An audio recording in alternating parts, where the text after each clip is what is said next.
will be right there. Okay, I might.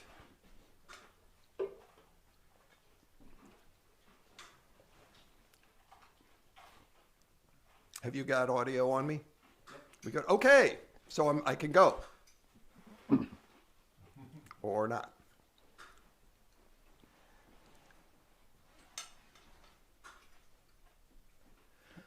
Welcome, everyone, to the third Coventry Colloquium, a series of occasional presentations we are doing to enhance the knowledge of the world here. Today, I am super honored to present Dr. Geoff Landis, one of our friends from Cleveland, Ohio here. He is a NASA engineer and one of the great experts on interplanetary travel, like travel to the moon and Mars and Venus, and probing and exploring and colonizing thereof. Dr. Landis is also a great science fiction writer. He has won Nebula Awards, 2 Hugo Awards, a Locus Award, and a Rising Award for his poetry.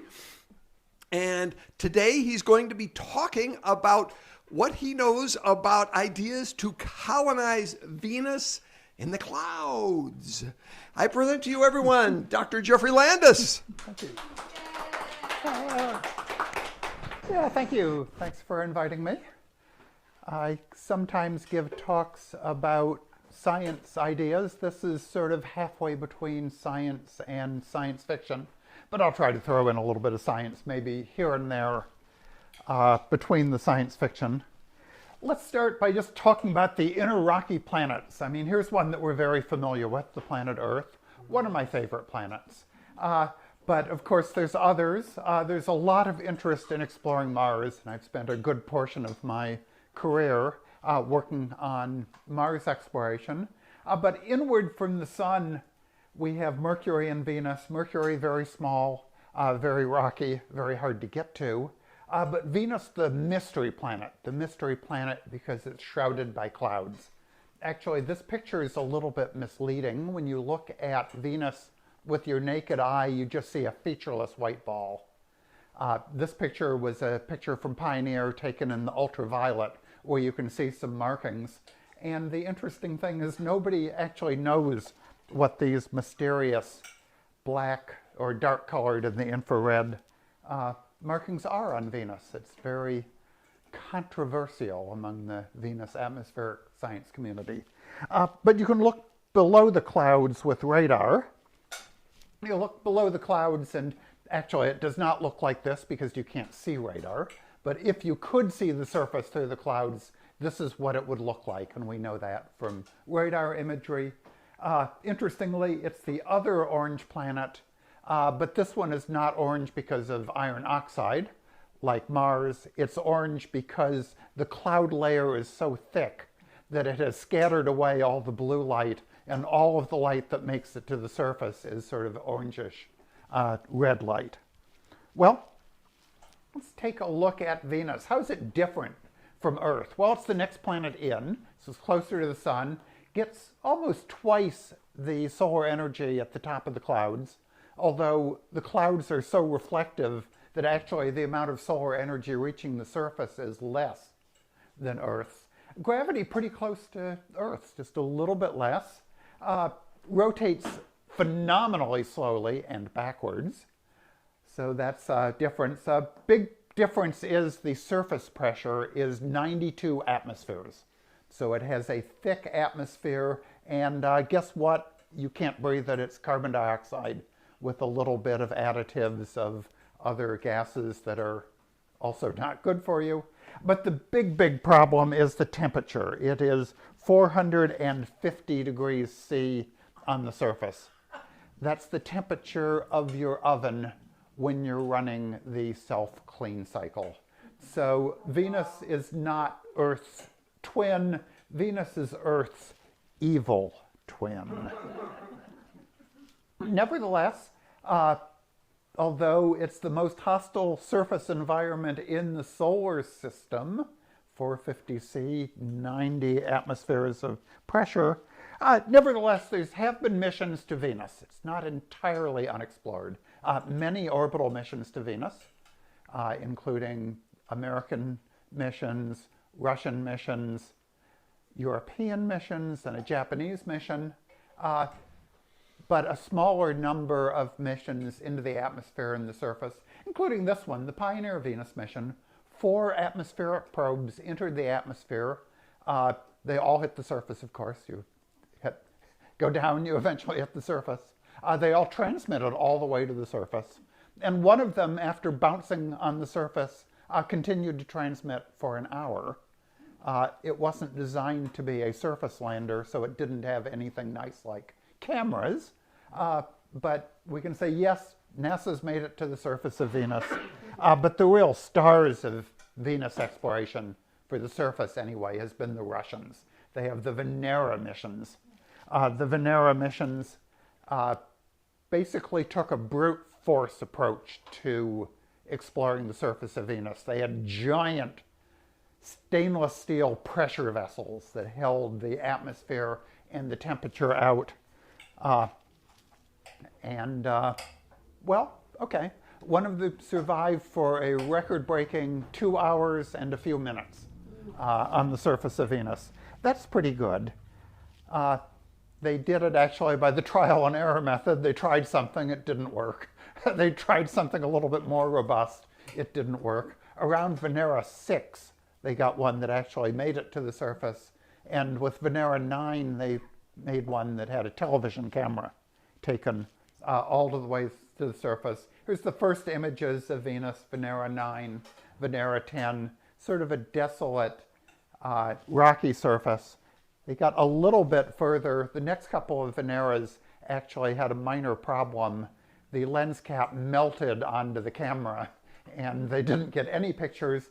But with Venera 14 and Venera 15, we started getting some color pictures of Venus. These pictures have been cleaned up a little bit with some computer reconstructions that got rid of some of the artifacts on it. But this is Venus in the color that you would see it. Actually, this has then since been color corrected so that instead of with the orange light that makes it to the surface, it's been corrected to the color if it were illuminated with white light. And it's the most boring thing ever because it turns out the surface of Venus is gray. Well, I've been talking about the surface of Venus. The surface of Venus, of course, is hot because of the greenhouse effect. It's a very thick carbon dioxide atmosphere, so the light that comes in has a great deal of difficulty for the infrared light to exit the planet and cool it down. But let's look at the atmospheric pressure as a function of altitude. As I said, it's about 92 atmospheres at the surface. But as you go up, the pressure decreases, just like Earth. No surprise there. Interestingly, here, right about 50 kilometers altitude above the surface, about 30 miles high, you get to the point where it's 1 atmosphere of pressure. So there's an interesting region in the upper atmosphere where it starts becoming Earth-like. I won't say Earth-like entirely because it is still a carbon dioxide atmosphere, and those pretty white clouds are sulfuric acid droplets, concentrated sulfuric acid. But in terms of pressure, also like Earth, as you go higher in the atmosphere, it gets colder.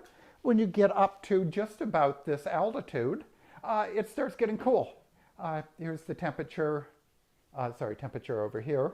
And you can see right around this altitude, about 56 kilometers above the surface, you get very Earth-like conditions in that liquid water range. So interestingly, what I tell people sometimes is the problem with Venus is not that the surface is too hot and too high pressure. The problem is the surface is too far below sea level.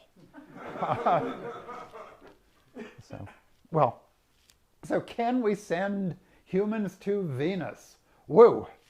Well, maybe we could float at this altitude, and this altitude is just above the thick the thickest of the thick cloud layers.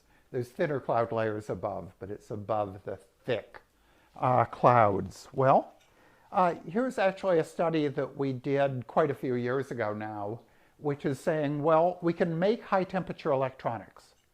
At the time, we couldn't make computers with high temperature electronics. Now we're beginning to be able to make very simple computers.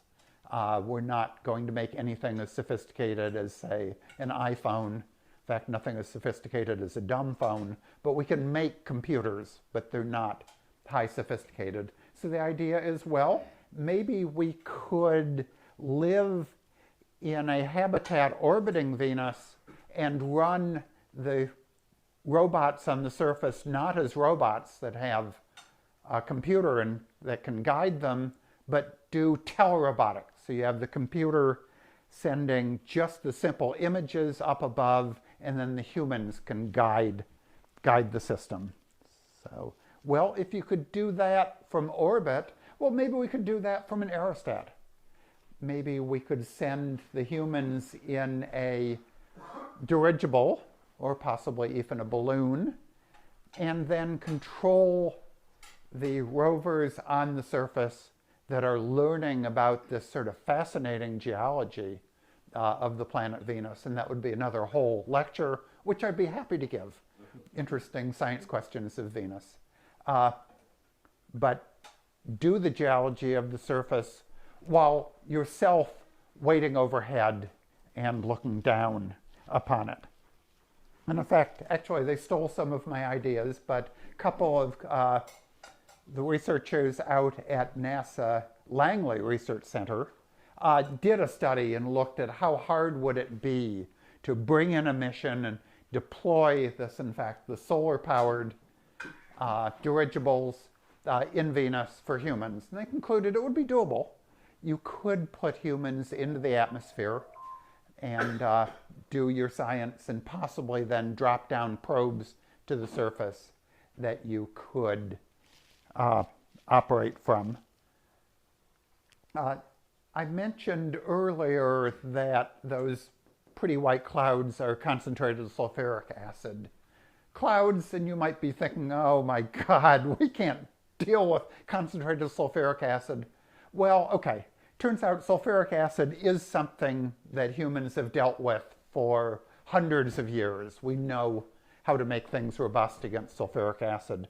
Turns out one of the easiest ways to do things is to make a Teflon coating. Teflon is robust against sulfuric acid. How about that?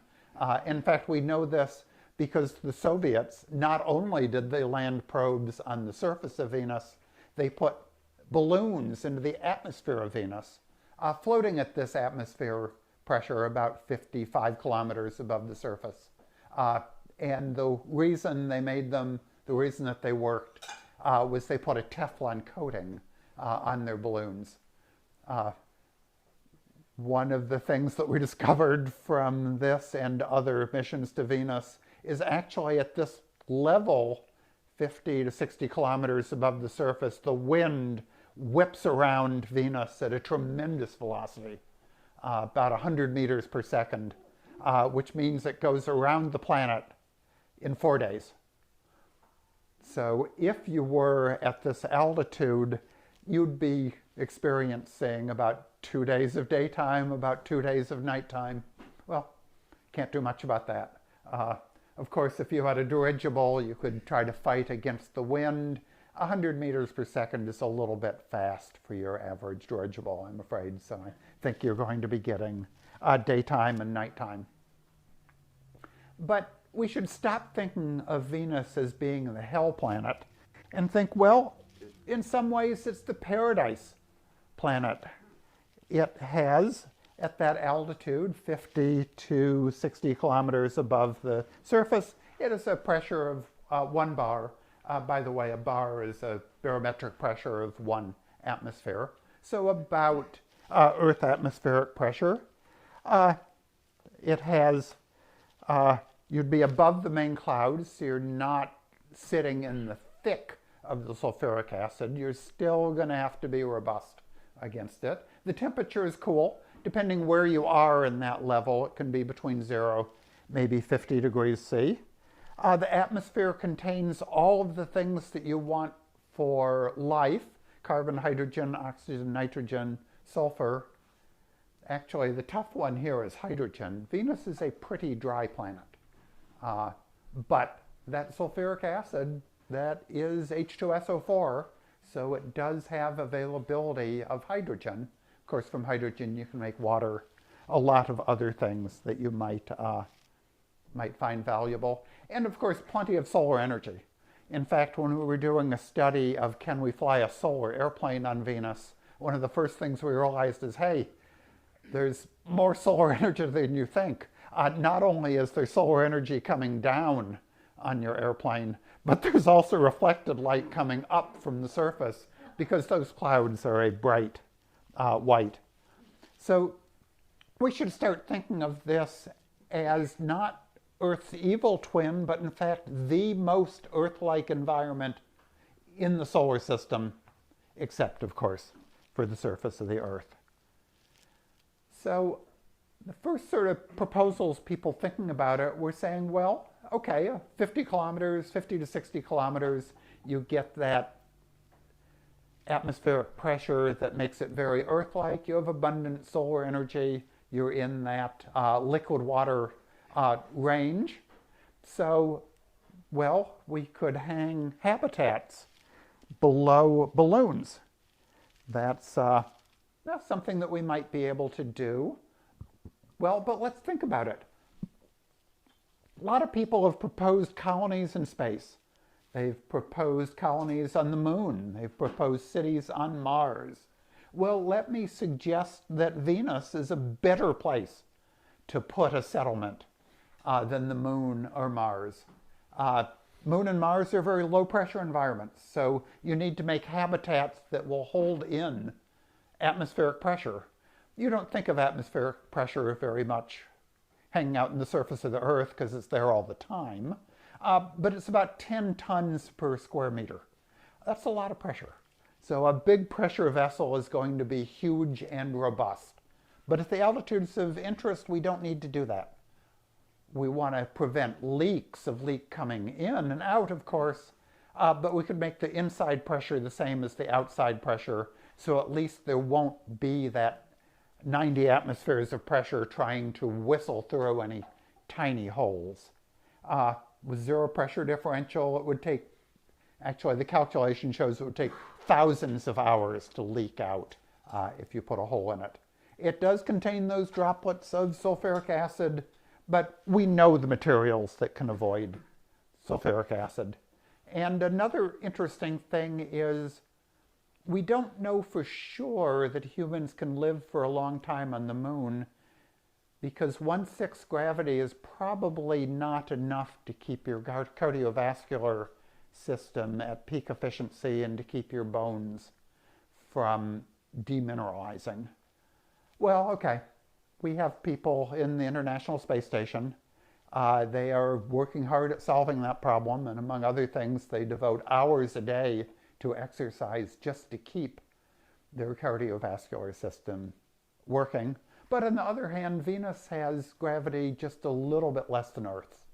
So, well, you want to lose weight, go to Venus, but you're not going to be totally weightless. So, well, of course, a lot of people in the space community, the space advocacy community anyway, know about O'Neill colonies.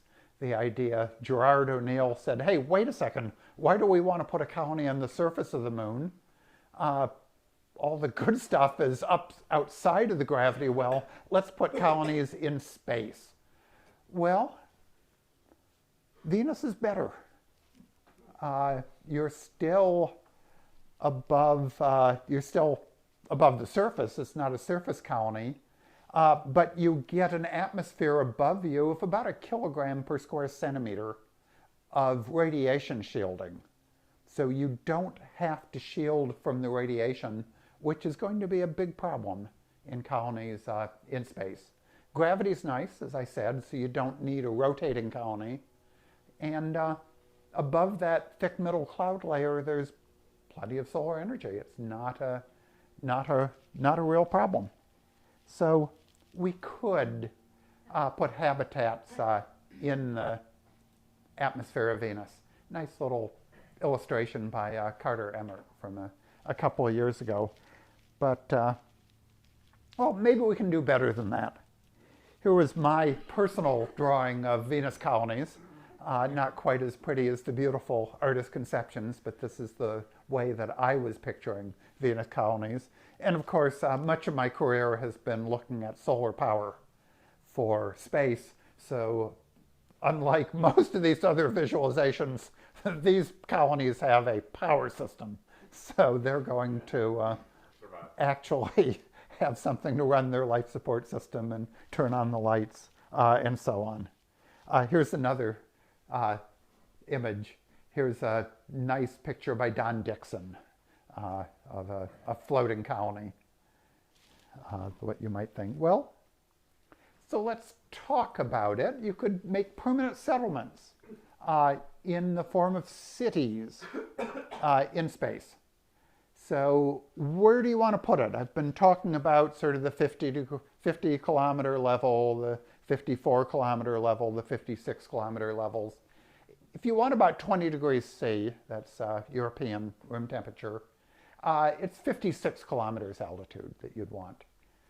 Turns out that's a little bit more than half an atmosphere of pressure. It's a little bit above the 1 atmosphere level, but not a problem. Atmospheric mix of 37% oxygen instead of Earth's 20% would give you the same oxygen partial pressure as we have on the surface. So you'd have no problem breathing, assuming that you do fill the interior with oxygen, of course. Heat rejection might be a problem. Heat rejection is always a problem. So in the daytime, you might want to go a little bit higher in order to get in the slightly cooler part of the atmosphere. In the nighttime, actually, Venus doesn't have much of a day-night temperature differential. The atmosphere is so thick, it's pretty well mixed. But of course, you're going to get heating from the fact that you're getting solar energy coming in. So probably somewhere about 56 kilometers, maybe slightly higher, is your optimum altitude. And as I mentioned, of course, you're going to be traveling around the planet at about 4 days per circumference. Well, let's talk a little bit more about floating. I keep saying, oh, we can float in the atmosphere. Well, can we float in the atmosphere? Yeah, actually, turns out it's easy to float in the atmosphere because the atmosphere is carbon dioxide, which is heavier than air. So air, a mixture of oxygen and nitrogen, is a lifting gas. So you could make your city, and actually the atmosphere that you're breathing could be the same as the atmosphere that holds you above. So you don't need to be suspended below the balloon. You can be inside the balloon, which would mean that you'd have the whole envelope of the balloon, lots of area for your colony. Just to show some calculations, if you had a 400-meter radius balloon, it's a pretty big balloon, but we're talking cities. 400-meter radius balloon, it would hold the mass of the Empire State Building. You probably wouldn't put one Empire State Building in this balloon. You'd actually put a lot of smaller habitats and make them out of lighter material, I expect, than the concrete and steel of an Empire State Building. But just as an example of how much you can lift with a large balloon. Well, maybe. You can lift twice as much if you have, actually almost 3 times as much, if you have hydrogen or helium instead of air. Problem with hydrogen is that hydrogen leaks like mad. It's hard to keep hydrogen inside, and of course you can't breathe it. So if you were using hydrogen as your lifting gas, you would have to have a separate part where your city was, and the hydrogen would be external.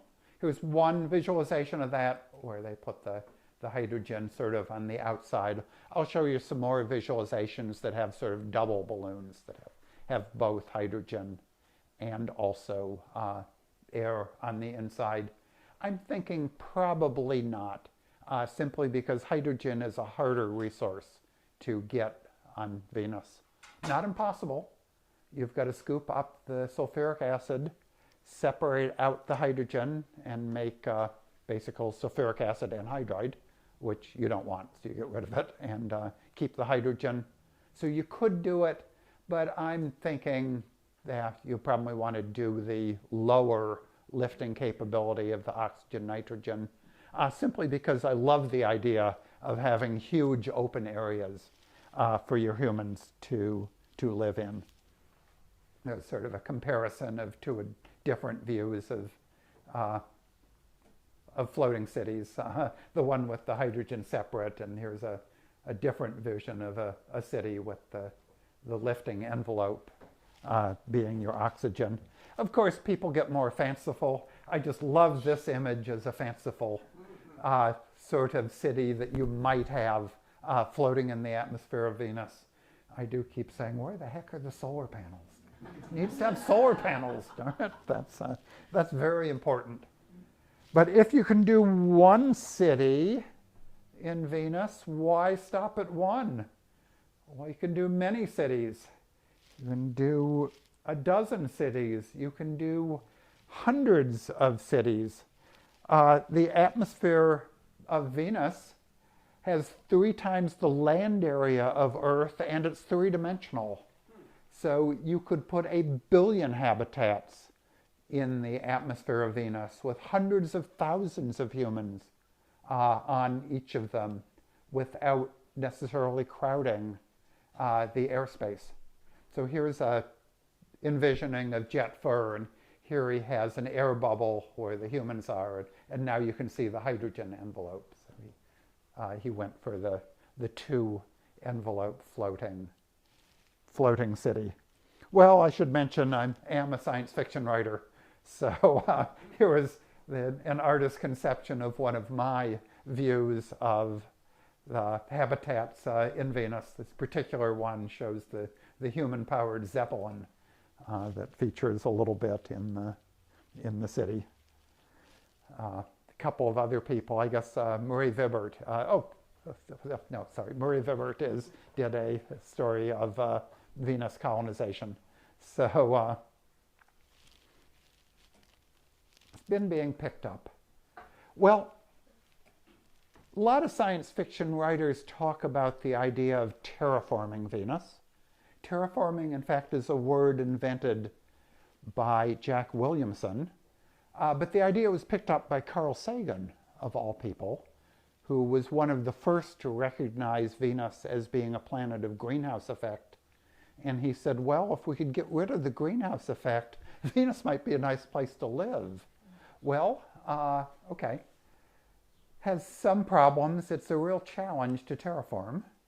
117-day solar day at the atmosphere pressure where I'm talking about, it has 4 days, but the surface itself has 117 days. That temperature of 452 is hard to deal with. The pressure is hard to deal with. The pretty clouds are concentrated sulfuric acid droplets. A lot of challenges to turn this planet into this planet. Nevertheless, it is a favorite of science fiction, although often they want to terraform Mars first. Well, the original concept was Carl Sagan's. In fact, what he said is, we just throw a handful of photosynthetic bacteria into the clouds of Venus, and they'll do the rest. They'll convert the carbon dioxide into oxygen. Then eventually doing it, some of them will drop out pyrolyzed, they'll die. They'll drop the carbon down onto the surface, and eventually it will be an oxygen atmosphere. Turns out it does not work. Carl Sagan was optimistic. To be fair, that was in 1961 when we didn't quite understand how hostile Venus was. He knew it was hostile, he knew it was hot, but he didn't realize it was 90 atmospheres of hot. If you converted that 90 atmospheres of pressure into oxygen, you'd get what? About 65 bars of oxygen. And 65 bars of oxygen, almost everything is flammable. So, as Carl Sagan said many years later, you don't know whether you'd first implode under the atmospheric pressure or burst into flames. But long before that happened, all of that carbon would oxidize back into carbon dioxide, and you would be ending with a net result. Well, people still are working at it. Problem is you have to remove 500 quintillion kilograms of carbon dioxide. That's a number that's just too hard to deal with. You could try converting the carbon dioxide into carbonate rock. That's actually how the Earth got rid of its carbon dioxide atmosphere. Early Earth had a carbon dioxide atmosphere. What happened to it? Turned into carbonate rocks, which then got subducted and mostly taken away from the atmosphere. But you need to pulverize the surface to a depth of 1 kilometer at least. That's hard to do. But, well, how do you do it? Well, maybe you could blast away the atmosphere. Well, how much energy would it take to blast away the atmosphere? Easy in principle, just keep smacking asteroids into it. Every asteroid will splash out some amount of atmosphere. 500 quadrillion tons. That's a lot of atmosphere to get rid of. Well, yeah, turns out, do the calculation, it would take about 2 million 1 kilometer diameter asteroids, or 2,000 10 kilometer diameter asteroids. My guess is by the time you have the capability to move thousands of asteroids around the solar system, people are going to have better things to do with the asteroids than to just throw them away on the planet Venus. Well, I've done a whole different talk about all of the possible ways to terraform Venus. But the sort of interesting one that I still haven't totally said, well, this is science fiction and not science, is, well, we know that at this altitude of 50 to 60 kilometers above the surface, we have Earth-like conditions. Well, we just build the floor up so that the floor is that 55 kilometers above the surface. Turns out when you do some calculations, this is not beyond the capability of high strength-to-weight ratio composite materials like, for example, Bucky tubes, or for that matter, just straightforward graphitic carbon. And fortunately enough, carbon's something we have plenty of in Venus. So we could build a structure up to where it's sort of Earth-like, then convert not all the atmosphere of Venus to oxygen, but just convert that little bit of the atmosphere that's above the floor that you have built with plants, and basically build a planet literally from the ground up. So I was going to not talk forever. Let me just zoom out to some conclusions. Space settlements are often considered as located on the surface of a planet, but that may not be the best place to put it. We could float cities in the atmosphere of Venus, and we could float a lot of cities in the atmosphere of Venus. That's a place where we have gravity, we have pressure, we have radiation shielding, and we have access to a lot of the things we need, like volatiles, carbon in the form of carbon dioxide, oxygen in the form of carbon dioxide, and some amounts of hydrogen and other materials. So maybe we should stop thinking about space colonies in space, think about them floating in Venus. So Venus is in many ways the most Earth-like planet in the solar system, also very different. It's a tough challenge, but technology is coming online. We can take probes down to the surface of Venus. We can float things in the atmosphere of Venus, and ultimately, in the long term, We could even put human settlements on Venus. Right now it's science fiction. Science fiction is my life. Let's see if we can make it from science fiction into engineering reality. There you go. Questions?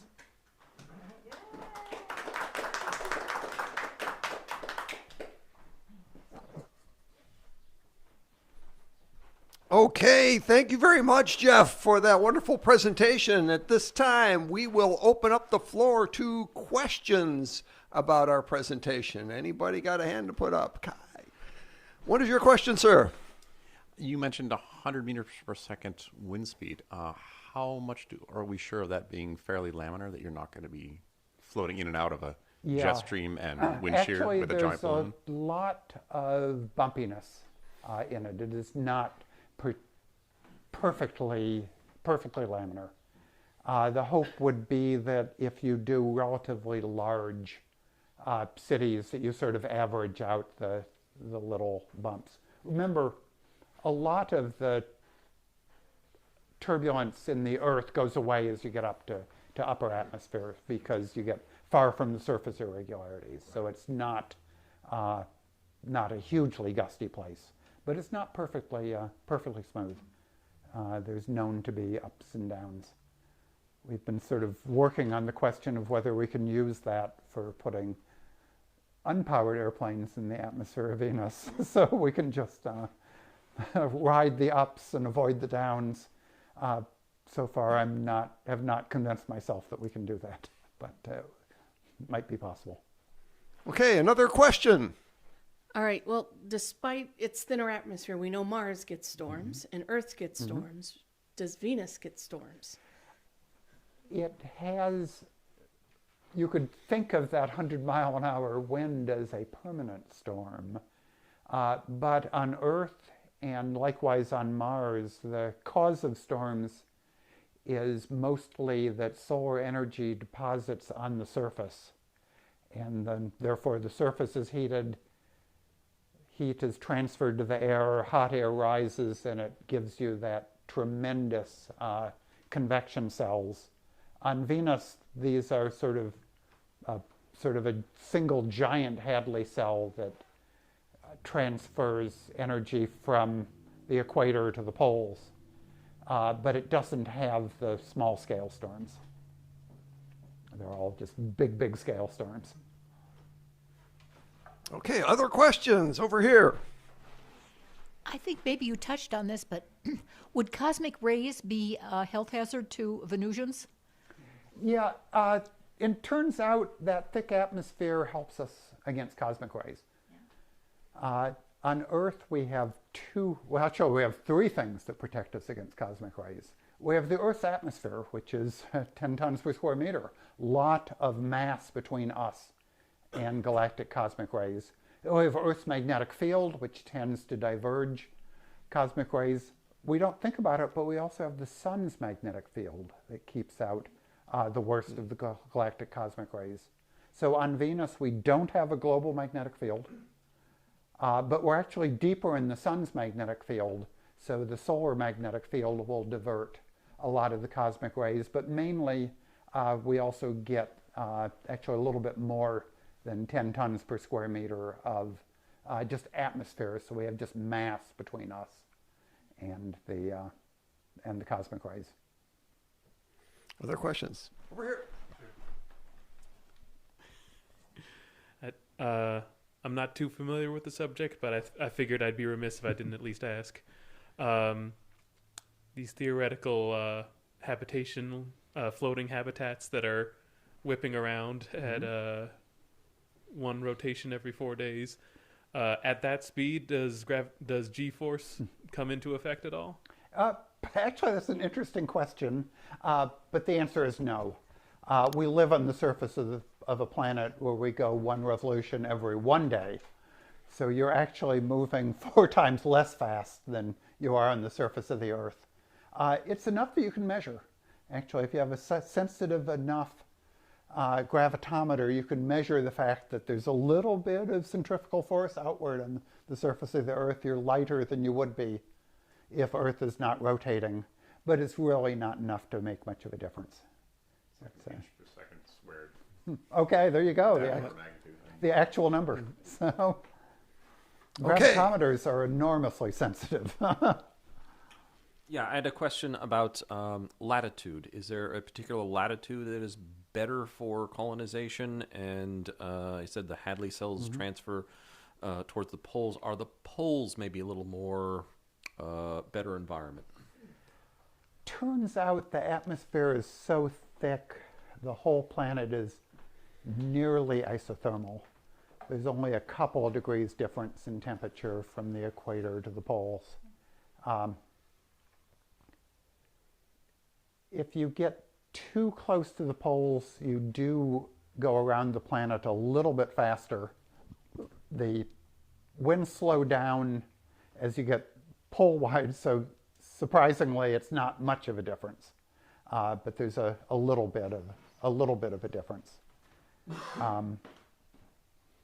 Not sure if it's obvious what the right latitude is. I'd probably go near equatorial, simply because as a solar energy specialist, I like the sunlight coming straight down and not having the sun, sort of off on the horizon.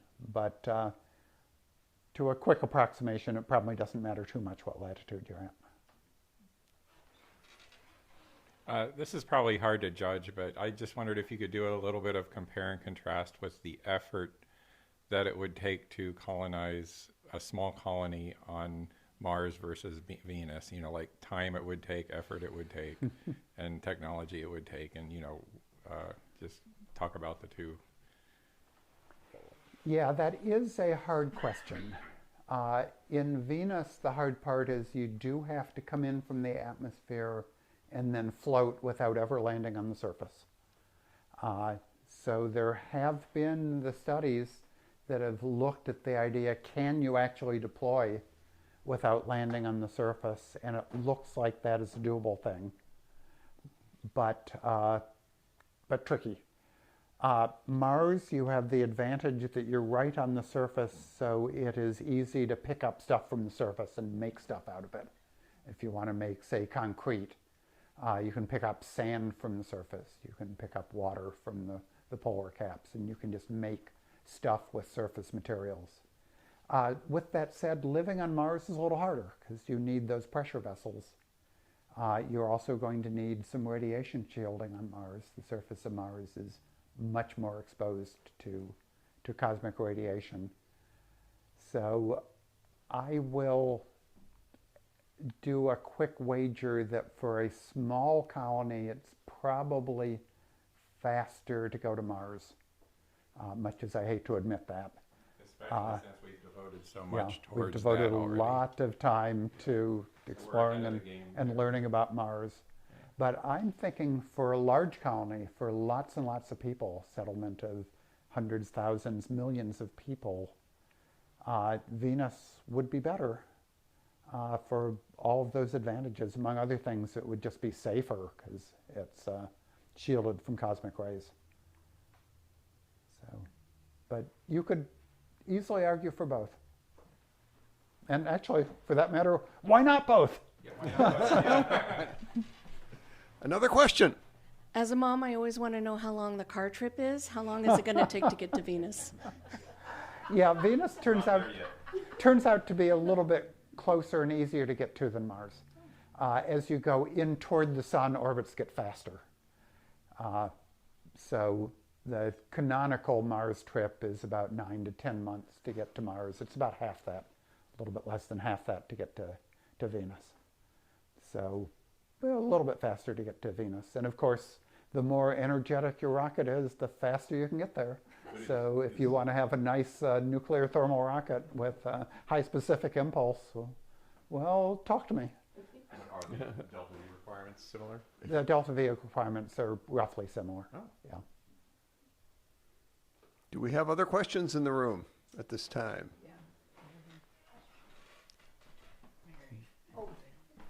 Yeah, I have another question. Has anybody ever done a feasibility study of getting the material to build one of those cities from the surface, because you couldn't bring it all from Earth?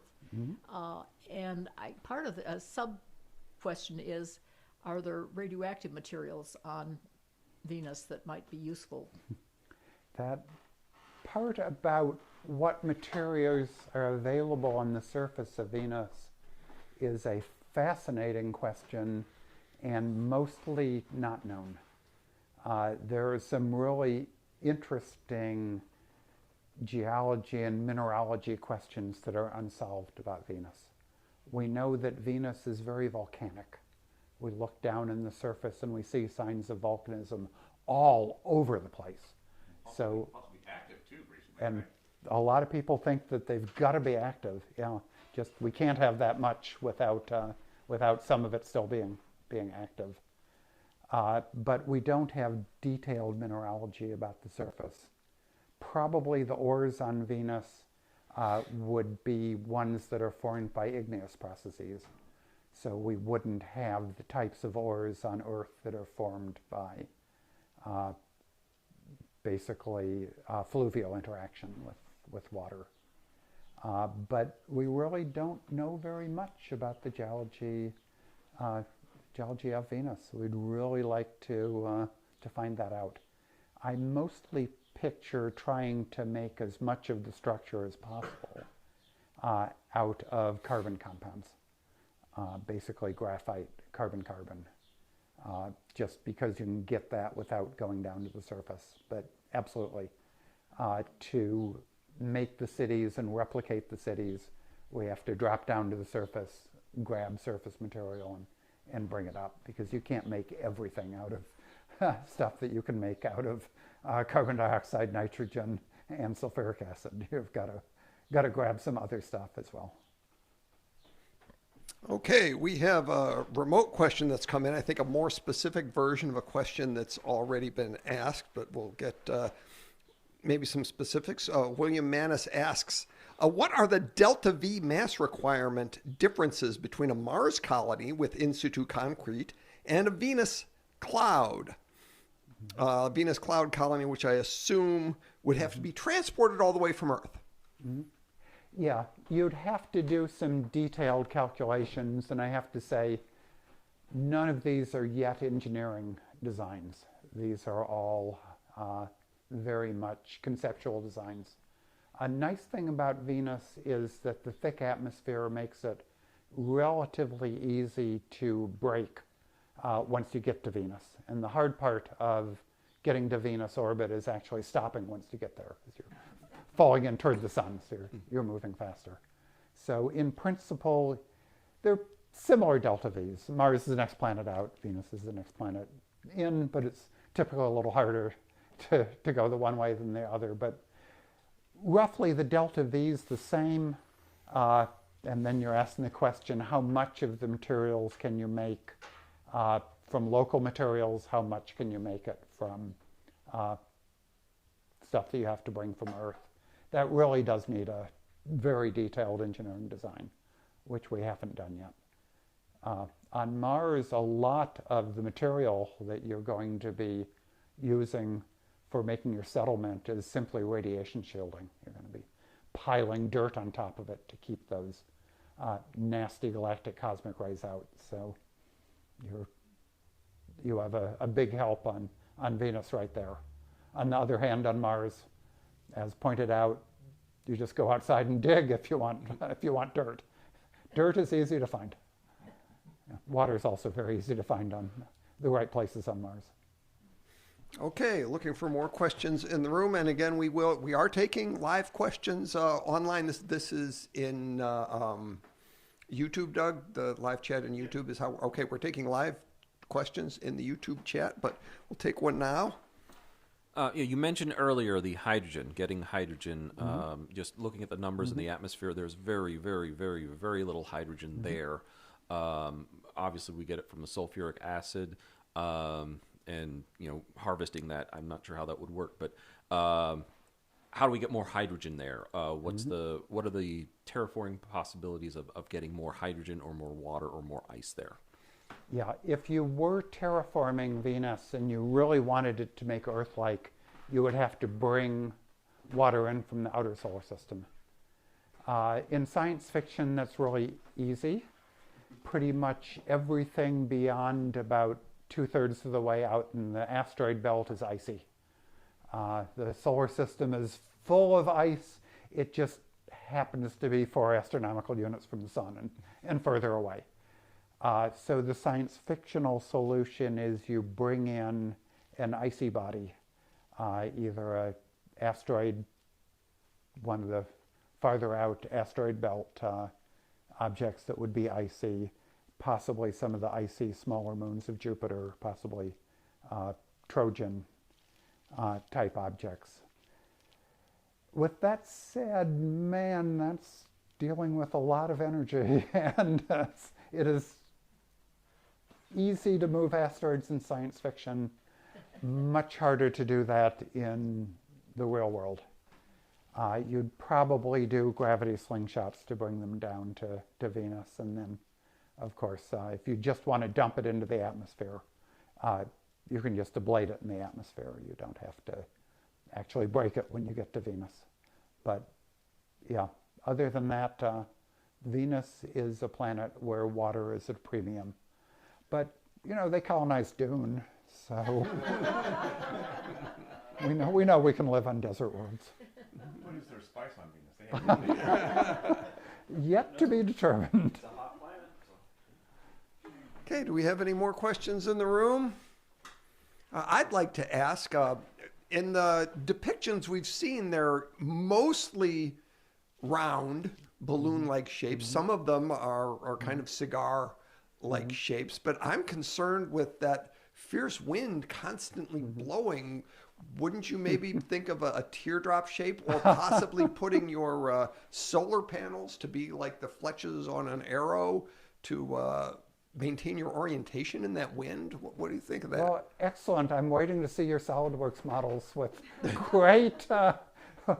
great eagerness. So let's do some SolidWorks models. Let's see how it works. I like it. Okay. Oh, we have another question. Yeah, one final question. Do you have any plans at all about getting Sultan of the Clouds back in print, and especially the wonderful audio version of it? Yeah, I should probably look into getting Sultan of the Clouds in print. That would be good. That's my Venus story that came out a few years ago. We have another question. For something like that, is it easier to put the solar cells facing down or facing up, or does it really matter? In terms of easy, you could face them either direction.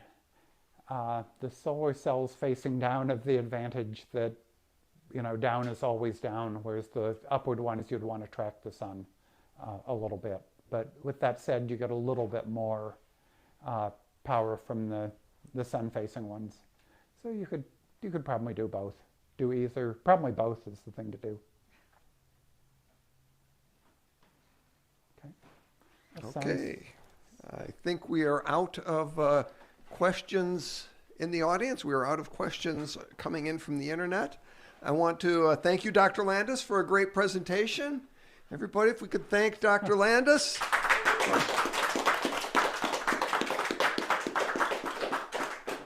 And that will be the end of this colloquium. We will see you next time for the Coventry Colloquium. Thank you.